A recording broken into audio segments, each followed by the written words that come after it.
Alright guys, welcome back to another video on Let's Talk Sports. I have Zach with me and we're a few days late, I'm not gonna lie, but I still want to talk about NBA free agency. I had Zach pick like 3 or 4 moves. It could be re-signing, it could be a player going to a different team, it could be a team overall that he wants to highlight, and then I have done the same.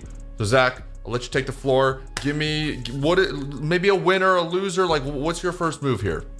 I mean, there's obviously moves that I could say, but I kind of figured you're gonna say them, and I'm sure you know what I'm talking about. But so I stayed away from that. Okay. And first one, it wasn't a mega deal. None of these actually were really mega deals for me, but I think they will go down as one of the best deals for the team. Okay. The first one, Patty Mills going to the Brooklyn Nets on a 2-year, $15 million deal. Obviously, Patty Mills isn't going to go out there and be like the flashiest player and drop 30 or 25 and 10. Obviously not. But Patty Mills is a great backup. He was in that Popovich system for so long. He's going to be a great backup to Kyrie Irving. It just makes sense for the Nets to bring in a veteran presence off the bench and somebody who has so much experience come playoff time as well too. Yeah, like you said, an under the radar move for a team like Brooklyn. I like it. Okay, so I went with a team here, and it's not all just teams. I have a move as well, but I want to highlight the Miami Heat and what they've done because they were really active day one. They of course got Kyle Lowry, 3 years, $90 million, lots of money. Then they also paid Jimmy Butler a ton of money, I think 184 million. And then on top of that, Duncan Robinson. So they locked down some of the big guys. And then, like you just said, they got Victor Oladipo. And on top of that, they also got PJ Tucker and Markieff Morris. So these are guys that I feel like are going to fit perfect in what Miami's game, how they play. They're tough, hard-nosed guys. PJ Tucker, I think we talked about this at the deadline. I thought for sure he was going to go to Miami. He ends up going to Milwaukee. He wins a championship. And now he signed a 2-year, $15 million deal with the Heat. So I like what the Heat have done. I'm not sure that East is interesting to me, but I do think Miami's probably like a top 3, top 4 team over there. Yeah, I mean, the East, a lot of the teams in the East came out and did stuff. I mean, the Bulls did stuff, the Heat, Nets, everybody except for the Bucks, really. Boston didn't do anything. This next person is an East team, where I'm going. He's staying in the East, and I think this was probably the biggest factor that this team needed. Is Nerlens Noel returning to the Knicks on a 3-year, $32 million deal. Noel has kind of been injury prone and obviously since he came into the league. But last year he was the rim protector that the Knicks needed. He was a very solid defensive player, offensive player as well too. Tom Thibodeau loved Nerlens Noel. You pair up Noel coming off the bench for most of the games, and then if you need him to start, if Mitchell Robinson is hurt, he can go in there and start. And I just think that it was just a much needed. And I think that was the key factor for the Knicks going into the offseason. And I mean, how you said teams, I mean, the New York Knicks just had a great offseason. Re-signed Julius Randle, Noel, Derrick Rose. They got Evan Fournier as well, too. Kemba Walker. Exactly. The Knicks have just had an outstanding offseason. So, Zach, I think you expected this, and I am going to go there. I have to talk about the Chicago Bulls. The Bulls have not made the playoffs in the last 4 seasons since trading Jimmy Butler, but there is zero excuses going forward.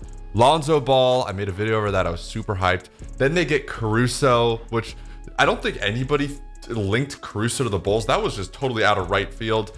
Then, of course, the DeMar DeRozan news breaks. It's just like, I don't know. These are like a bunch of guys that I never expected to play together, but at the same time, I am so excited for being a Bulls fan. That hasn't come out of my mouth in so long. Like we just talked about, didn't make the playoffs last year. A lot of people thought after they traded for Vooch that they were going to make it. Zero excuses this year, Zach. Zero excuses whatsoever. The backcourt is looking better than it has in God knows how many years. And on top of that, we're going to actually be able to play defense, which I'm super excited about. So I have to highlight the Bulls. They made some big moves, and I do think they can. I'm not saying they can contend in these, but maybe like a 5 or 6, if I'm lucky, a 5 or 6. Yeah, I mean, the only thing about the East, the Bulls for me, is the fact that they don't have that many big men. Yeah. But, I mean, other than that, they're contending. And one of my last ones that I picked is somebody going from the East to the West, a sign and trade, and helps out the Bulls, in my opinion. Devontae Graham getting traded from the Hornets to the Pelicans. And it's kind of like an underrated move, but also not. The Pelicans finished at the 2 games out of being in the play-in game. All right, Zach, I know I picked 2 teams, but I'm going with a player here. And this was one of those moves that I don't think was talked about, not only because of the player, but also because of the money. And that is the Golden State Warriors and Otto Porter Jr. So here's the catch. Otto Porter Jr. he's still a solid player. Like coming from a Bulls fan, he was injured all the time, but when he did play, he wasn't a bad player. The fact that he signed a minimum deal to play with the Warriors is going to allow Golden State to potentially get a player like Andre Iguodala. And there was also came out, according to Chris Haynes, that he turned down more lucrative deals. So it sounds like he wanted to go to Golden State. He wanted to play with Curry, he wanted to play with Clay. And we'll see what they do with that extra money that they were able to save by getting Otto Porter on a minimum deal. But I do think that's something that I need to highlight. I have one more. Okay. And it's close to my heart.